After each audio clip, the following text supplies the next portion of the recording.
In this tutorial, we'll go over laying out the grids for Project 2. Prior to this, we've already created all the levels that we'll need for this project. The Grid tool sits on the Architecture tab in the ribbon in the Datum panel right here. What I'm going to do is start laying out the grids. There's a number of ways that you can get all your grids out there, and we'll show you a few of the options that are available to you. First off, I'm going to go to the Grid tool and sketch in my first grid here on the right of my project. Once that first grid is created, I'm actually going to use the Array tool to get all of my grids out and then space them after that. So I'm going to select that grid, come to my Array tool here in the ribbon, turn off the Group and Associate so that I have the flexibility of changing dimensions between the grids after. Say that I want 8 grids, and then I will show it spacing at 32 feet. That is spaced 8 grids evenly at 32 feet, but not every one of our grids is 32 feet spacing on our project. So between grids 1 and 2, I'm going to go ahead and select grid 1. Between 1 and 2, it's actually 32.8, and between grids 7 and 8, it's 26.8. We now have all of the grids that are numbered laid out, and I'll work on the grids that are lettered from here. So again, going to my Grid tool, I'll lay out my first grid that will be an A grid. Select it and change its name. And then every grid that I create from this one will then end up being lettered instead of numbered.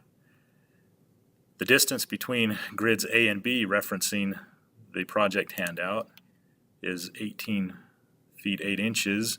So I'm going to go ahead and copy grid A downward 18.8 to get me grid B.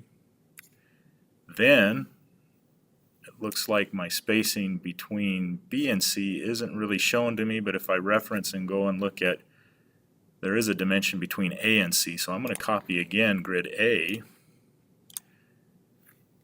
downward 32 feet 8 inches to get grid C.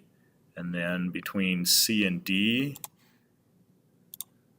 is 32 feet, and I get grid D there. And then between D and E is not a dimension on my handout, but I do have a dimension between B and C of 60 feet, so I'll take grid B and copy that down 60 feet. And then finally between E and F is another 18 feet 8 inches, so I'll copy E down 18.8 to lay out grid line F. If you notice, I didn't worry about how far or long my grid lines were. Once I get my grids laid out, I can adjust them by dragging their handles inward a little bit so that they don't overhang quite as much. I can even move my elevation symbols because they haven't been centered on my grids either.